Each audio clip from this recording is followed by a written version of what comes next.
teman-teman. Hari ini kita akan belajar information retrieval dengan kami, saya sendiri Nurul Hamidah dengan Kumuyanda Mika Santoni. Untuk pengantar information retrieval, apa sih information retrieval? Information retrieval atau kita bisa sebut dia juga sebagai suatu perolehan informasi. Nah, kenapa diperlukan suatu perolehan informasi? Mungkin kita tahu bahwa data di internet ini ada jutaan dokumen yang diindeks oleh Yahoo, oleh Google, oleh Bing dan sebagainya ya. Ada sangat banyak sekali. Buat apa sih seperti itu? Nah, ya ini adalah untuk mencari apa? Mencari informasi. Orang butuh mencari informasi. Informasinya adalah misalnya pertama adalah mencari dokumen dengan topik tertentu, kemudian mencari informasi tertentu, kemudian dapat juga mencari jawaban atas pertanyaan, kemudian mencari informasi dari bahasa yang berbeda, kemudian mencari gambar, mencari musik, dan yang lainnya. Begitu. Nah, kemudian definisi dari information retrieval itu apa sih? Perolehan informasi itu apa sih? Nah, di information retrieval ini kita akan mempelajari algoritma dan model untuk memperoleh informasi dari koleksi dokumen. Nah, kita belajar apa? Algoritma dan model. Untuk apa? Memperoleh informasi. Informasi yang diperoleh dari mana? Dari suatu koleksi dokumen, kumpulan dokumen, begitu. Atau mungkin definisi IR sendiri, menurut Paisatidis dan Ribeiro Neto, Information Retrieval System adalah sistem untuk merepresentasikan, menyimpan, mengorganisasikan, dan memproses informasi. Nah, contohnya untuk sistem IR sendiri, untuk yang konvensional, begitu, misalnya adalah katalog perpustakaan. Dia ingin mencari dokumen, mencari buku lah ya. Misalnya kita gunakan kata kunci. Misalnya bisa berdasarkan judulnya, mengandung kata apa, begitu. Kemudian bisa juga kita berdasarkan pengarangnya siapa. Kemudian subjeknya apa. Kemudian mungkin lokasinya ada di mana, begitu.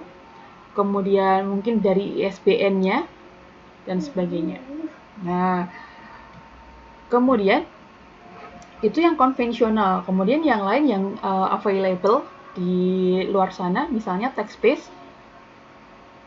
Misalnya yang paling banyak digunakan seperti Google, Yahoo, Bing. Nah, untuk tiga mesin pencari ini, biasanya kita akan mencari dengan kata kunci. Kata kuncinya apa, begitu. Nah, ketika kata kuncinya di-enter, gitu ya, nanti hasilnya akan keluar. Limited search. Pencarian terbatas. Terbatasnya bagaimana? Terbatas oleh kata kunci tertentu. Nah, query-nya dalam natural language atau bahasa manusia, bahasa natural. Bahasa natural itu apa? Bahasa yang kita pakai sehari-hari ini, bahasa natural. Ya, bahasa Indonesia, bahasa Inggris, bahasa Sunda dan sebagainya itu adalah bahasa natural.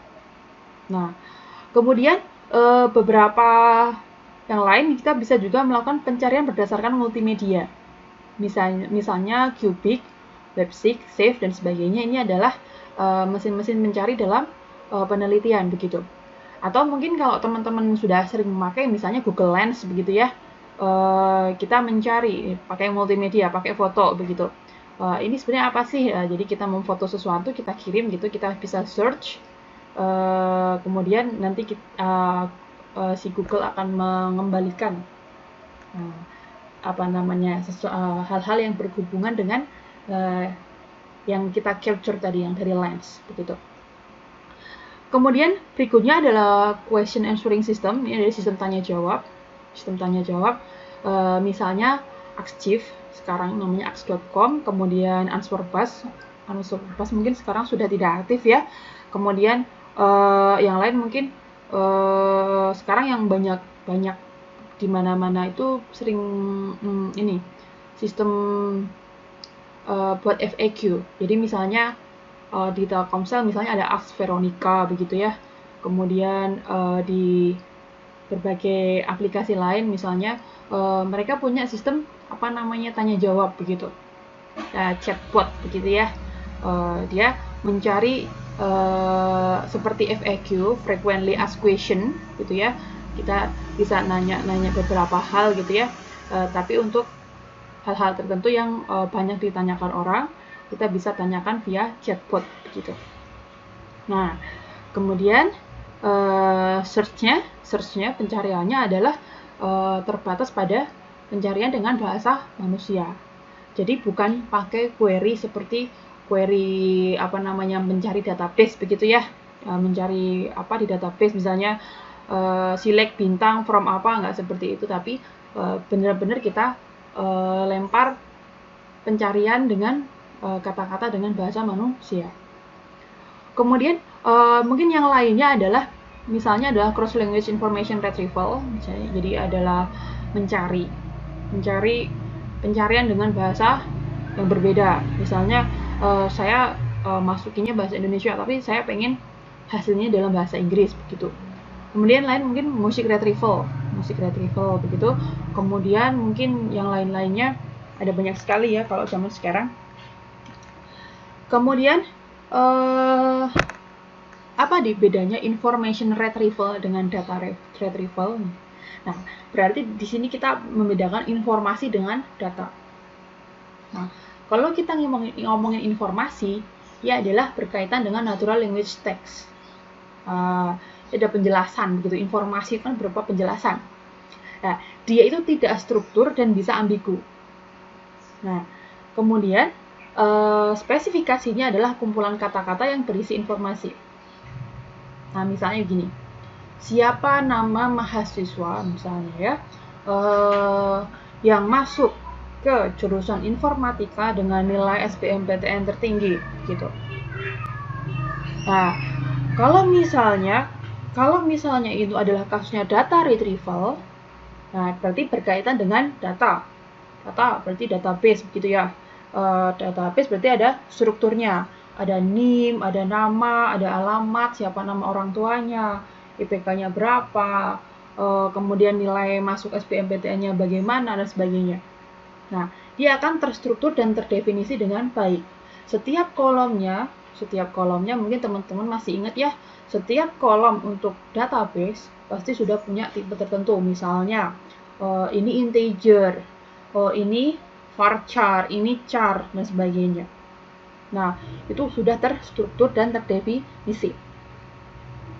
Nah, kemudian spesifikasinya bagaimana kalau data retrieval? Ya, dia pakai query expression. Misalnya pakai SQL ya, SQL. Misalnya select apa? Nama from data mahasiswa where nilai SBM, where max nilai SBM misalnya ya, gitu. Itu untuk data retrieval. Kemudian untuk prinsip information retrieval sendiri, nah ya apa itu? Nah, peroleh semua dokumen, dapatkan semua dokumen yang sesuai dengan query atau permintaan pengguna. Nah, dan seminimum mungkin meretrieve dokumen yang tidak relevan. Seperti kita melakukan pencarian begitu ya. Misalnya gampangnya teman-teman googling begitu ya. Kita memasukkan kata kunci tertentu dan kita berharap apa? Berharapnya adalah ketika kita enter jebret begitu, dapatlah itu semua list dokumen, entah itu web, PDF, dan sebagainya. Yang apa? Yang sesuai dengan keinginan kita. Nah, prinsip AR seperti itu. Jadi, semua dokumen yang sesuai dengan permintaan. Nah, dan seminimum mungkin, jangan sampai menampilkan query yang tidak diinginkan. Begitu.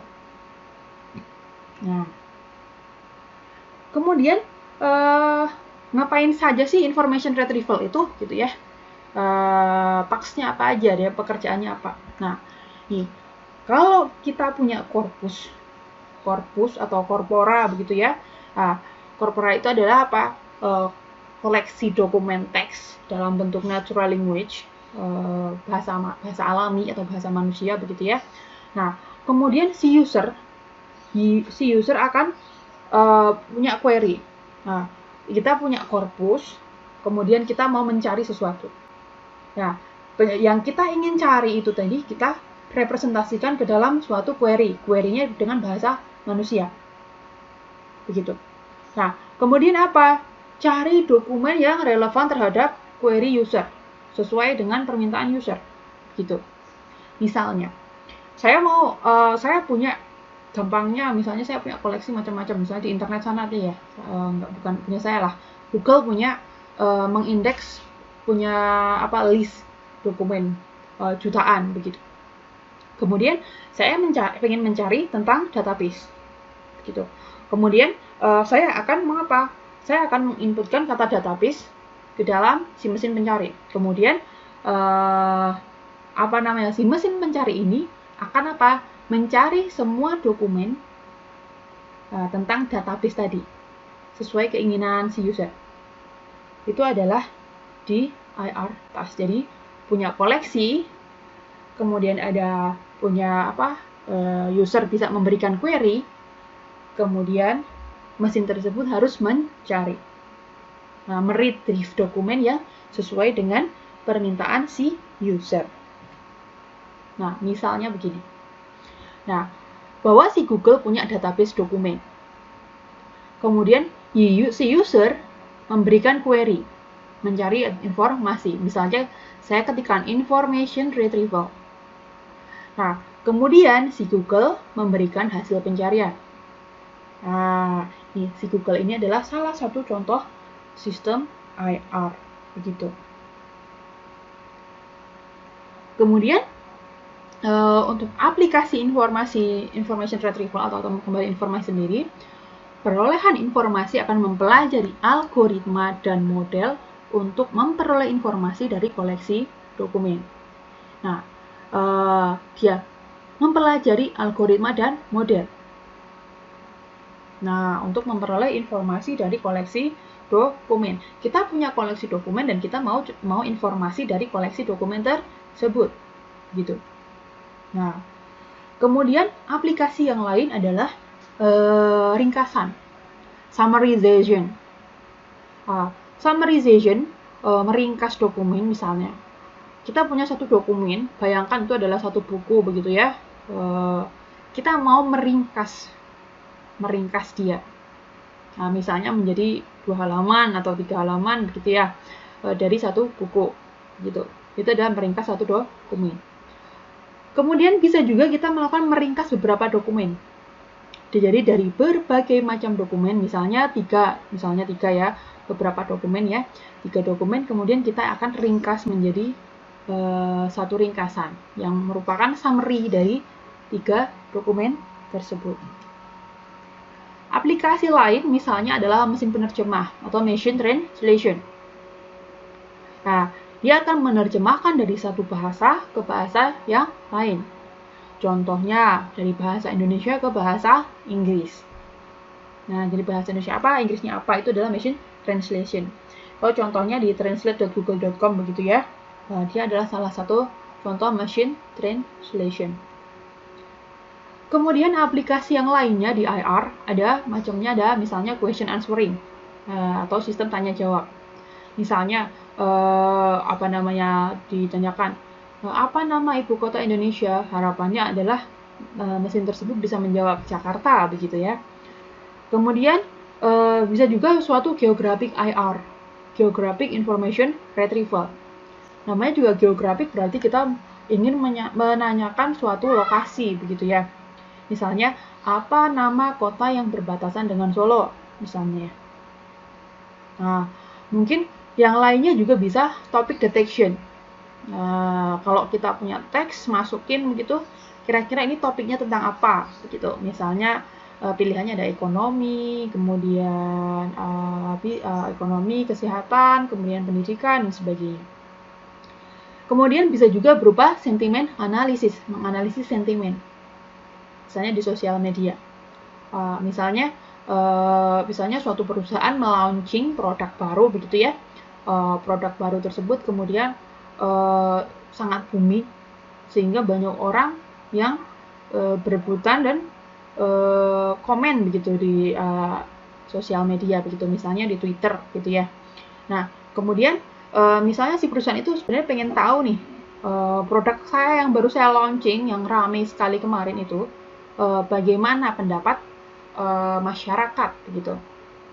Nah, dia bisa melakukan sentimen analisis. Jadi mencari data di Twitter, kemudian yang berhubungan dengan produknya dia, kemudian dia analisis sentimennya untuk mencari apa positif, negatif. Positifnya yang mana, negatifnya sebelah mana. Itu ada di sosial media begitu. Kemudian dia nanti mungkin akan berguna untuk apa? Mengimprove produknya. Sebenarnya sisi negatifnya sebelah mana sih? Kemudian sisi yang sudah positif di sebelah mana begitu.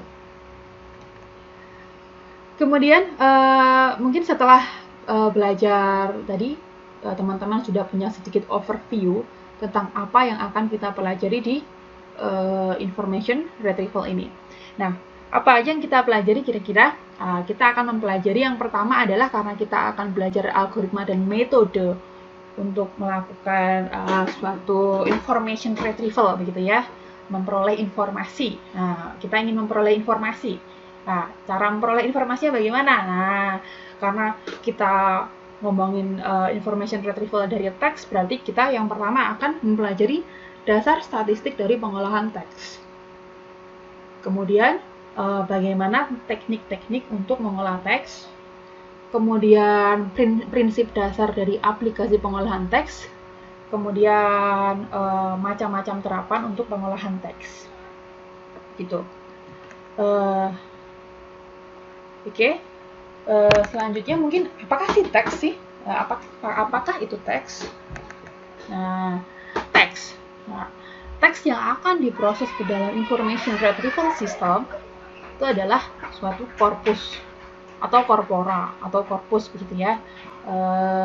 Apa itu korpus? Korpus adalah koleksi dokumen yang bisa dibaca oleh mesin. Dokumen apa saja yang bisa dibaca oleh si mesin. Misalnya teks di Twitter, kemudian teks di majalah online, kemudian teks di berita online dan sebagainya, kemudian teks email dan sebagainya. Itu semuanya bisa dibaca oleh mesin. Ketika dia bisa dibaca oleh mesin, ya berarti dia bisa menjadi suatu korpus. Begitu. Nah, Contoh korpus adalah misalnya nih, menuntut ilmu kini tak sebatas ke negeri Cina yang notabene masih berada dalam zona benua Asia, tetapi semakin meluas hingga ke benua Eropa. Misalnya saja Belanda, ya, dan seterusnya. Ini adalah diambil dari berita, begitu. Jadi dia adalah suatu korpus, salah satu, ya isinya teks. Nah, mungkin kita bisa pahami dulu bahwa teks itu bukan hanya kumpulan kata, tidak hanya kata-kata yang berkumpul begitu. Nyatanya kita bisa memahami kata-kata ini. Nah, berarti ada sesuatu, ada informasi dalam sini, begitu. Tidak hanya sekedar kata. Nah, bisa dianalisis, bahkan bisa digunakan untuk menguji hipotesa. Misalnya tadi sentimen analisis begitu ya. Kita bisa komentar terhadap produk ini sebenarnya produknya itu bagus atau kurang sih begitu. Nah, kemudian bisa juga digunakan untuk menemukan fakta baru tentang bahasa. Istilah-istilah yang mungkin lagi ngetren begitu ya. Mungkin sebelumnya belum masuk KBBI. Nah, nanti seiring perjalanan waktu akan masuk ke dalam KBBI karena menjadi fakta baru tentang bahasa misalnya. Nah, ada istilah-istilah baru yang umum digunakan sehingga diserap gitu ya. Nah, kemudian misalnya kita mau melacak suatu teks. Misalnya dari korpus yang kita punya, misalnya tadi potongan berita tadi, kita mau semua kata yang mengandung kata Belanda. Nah, kemudian kita juga bisa mencari semua kata yang mengandung huruf kapital. Nah, yang kata Belandanya ada berapa ya, gitu ya. Cari Belanda begitu. Kemudian yang mengandung huruf kapital apa aja ya? Misalnya menuntut, kemudian negeri, Cina dan seterusnya. Kemudian kita juga dapat menghitung kata.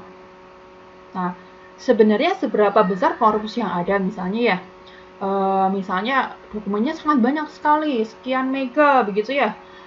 dari sekian dokumen, misalnya saya punya 100.000 dokumen, totalnya adalah misalnya 1 giga atau berapa. Kemudian kita juga bisa menghitung jenis kata, distinct katanya ada kata unik gitu ya. Berapa jumlah kata yang unik. Nah, kemudian berapa besar perbendaharaan kata pada si korpus. Kemudian token kata, berapa jumlah kata pada korpus. Soal dari semuanya tadi kalau dipotong-potong per dibagi spasinya misalnya, sebenarnya ada berapa kata sih gitu. Kemudian kita juga bisa ngitung apa? Frekuensi dari setiap jenis kata. Misalnya kata jumlah, ada berapa banyak dalam korpus. Nah, kemudian kata apa yang paling sering muncul pada korpus? Apa katanya? Ini yang paling banyak muncul gitu. Ini adalah menghitung kata. Kemudian kita juga bisa melihat bigrams. Bigrams itu apa? Dua suku kata. Jadi frase begitu ya. Frase. Misalnya Gunung Semeru, dunia bisnis gitu. Meja tamu begitu ya. Itu adalah bigrams. Bisa juga berupa trigrams. Nah, oleh karena itu biasanya adalah dianggap menjadi satu makna. Kemudian Presiden Republik Indonesia ini adalah satu makna. Meskipun 3 kata tapi mengacu ke dalam satu makna tertentu. Kemudian tetragram yang paling sering muncul pada korpus, misalnya Kementerian Riset dan Teknologi, ini adalah 4. Kemudian Universitas Pembangunan Nasional Veteran. Kalau ditambahin Jakarta jadi pentagram gitu. Nah, kemudian untuk menghitung frekuensi kata sendiri, kita bisa melakukan tokenisasi. Nah, kalau kita punya teks, kita akan pecah menjadi kata-kata. Teks, misalnya teksnya ada 1000 kata, berarti kita potong berdasarkan spasinya. Itu ya. Kemudian ubah semua huruf menjadi huruf kecil. Kalau ada huruf besarnya, kecilin semua begitu. Kemudian kita bisa urutkan menurut abjadnya. Kemudian kita hitung frekuensi kemunculan setiap katanya. Nah, kemudian kita bisa urutkan kembali menurutkan frekuensinya, yang frekuensinya paling banyak yang mana, paling sedikit yang mana. Kemudian kita juga bisa menghitung frekuensi dari frekuensi. Nah, misalnya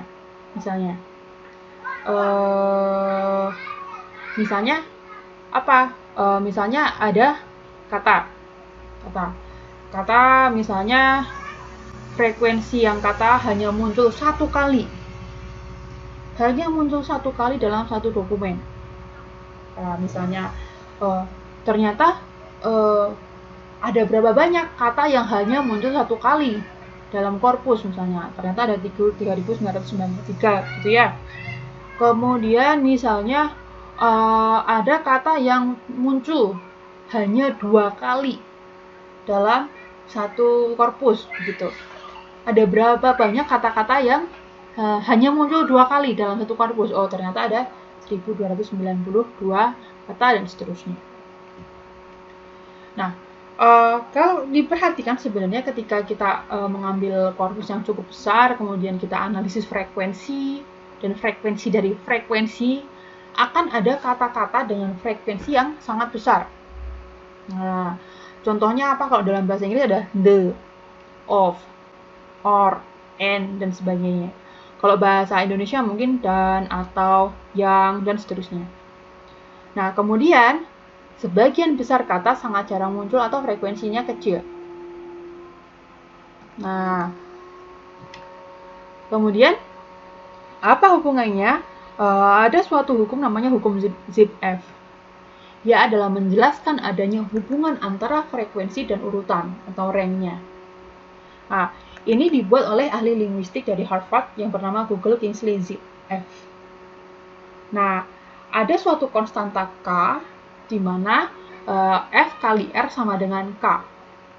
Nah, di mana apa? F adalah frekuensi kata, R adalah urutan kata, K-nya adalah suatu konstanta. Gitu. Nah, inti dari hukum ZipF itu sendiri apa?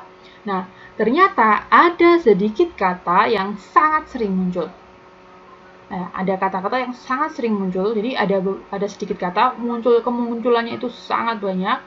Kemudian ada sejumlah kata yang frekuensi kemunculannya menengah. Kemudian ada banyak sekali kata yang sangat jarang muncul. Nah, jadi ada kata-kata itu sedikit kata, listnya cuma sedikit, munculnya banyak sekali. Kemudian ada sejumlah kata, jadi listnya jumlahnya agak sedikit banyak begitu ya. Frekuensi kemunculannya menengah, ya lumayan sering, tapi nggak sering banget begitu ya. Kemudian ternyata ada banyak sekali kata-kata, listnya itu sangat panjang. Yang apa? Yang kata-kata tersebut ini munculnya sangat jarang sekali muncul gitu. Nah, dampaknya apa dalam hukum ZipF ini? Ditemukan apa? Ada namanya stop word. Ya adalah kata-kata dengan frekuensi tinggi dan sering muncul di dokumen. Frekuensi sangat tinggi. Nah, kemunculannya sangat sering. Nah, misalnya kalau dalam bahasa Inggris tadi ya, to, and, from, the, on gitu ya. Bahasa Indonesia mungkin yang, di, dan seterusnya. Nah, untuk pemrosesan teks sendiri, secara statistik, yang pertama adalah kita harus mengenali karakter dari koleksi teks. Nah, karakter dari koleksi teks kita sendiri bagaimana? Nah, yang kita perlukan adalah korpus. Kalau kita punya korpus, kemudian kita juga harus kenali karakternya, bagaimana cara memprosesnya. Kalau kita punya korpus dari misalnya Twitter, dengan korpus yang berasal dari misalnya berita online, prosesinya kemungkinan akan berbeda karena struktur teksnya juga berbeda. Kemudian kita juga bisa membuat aplikasi yang berguna yang dapat mengolah teks. Nah, misalnya information retrieval, nyari informasi gitu ya. Kemudian pengen bikin summarization atau bikin mesin penerjemah, ataukah pengen misalnya sentimen analisis. Nah, kemudian bagaimana cara melakukannya? Kita bisa gunakan teknik-teknik dari probabilitas, statistik, teori informasi, machine learning dan sebagainya. Nah, jadi kita gunakan model statistik, metode statistik dan seterusnya. Bisa gitu. Nah, kemudian bisa kita refleksikan perkuliahan hari ini. Misalnya jika kita punya 3 buku yang berbeda. Nah, misalnya yang pertama adalah tentang database, buku yang kedua adalah tentang networking, dan yang ketiga adalah tentang software. Kira-kira kata apakah yang paling banyak muncul dalam setiap buku tersebut? Nah, apakah kata database pasti yang paling banyak dalam buku database? Apakah software pasti yang paling banyak muncul dalam buku software, misalnya software application begitu ya, software development begitu. Nah, kemudian teman-teman silahkan mencari 3 artikel berita, random saja, hanya 3. Nah, dari judul artikel, sebutkan kata-kata yang dalam ekspektasi Anda akan paling banyak muncul. Nah, misalnya berita tentang vaksin. Wah, berarti saya mungkin akan berekspektasi bahwa dalam teks berita tersebut pasti akan sangat banyak sekali muncul kata vaksin begitu ya. Tapi apakah benar begitu ya? Nah, nanti silakan teman-teman copy kontennya, kemudian paste, di copy kemudian di paste ke aplikasi penghitung kata. Nah, misalnya teman-teman bisa cari word counter gitu ya. Wordcounter.net ini salah satunya, silahkan cari apa aja begitu ya. Nah, kemudian lihatlah prosentase katanya. Nah, teman-teman bisa lihat, sebutkan 3 kata yang paling sering muncul. Nah, ini dalam satu artikel. Artikelnya misalnya tentang vaksin, kemudian misalnya vaksin COVID. Harapannya teman-teman mungkin dari judulnya aja udah tentang vaksin COVID, berarti akan banyak sekali muncul kata vaksin dan COVID, gitu. Kemudian setelah teman-teman hitung kata di word counter begitu, teman-teman bisa perhatikan berapa banyak kata vaksin, berapa banyak kata COVID, atau berapa prosentasenya begitu. Atau juga bisa dilihat nanti ternyata tiga teratas yang paling banyak muncul itu kata apa saja. Benarkah, apakah sesuai dengan ekspektasi teman-teman? Gitu. Oke, terima kasih teman-teman. Sekian kuliah hari ini. Terima kasih.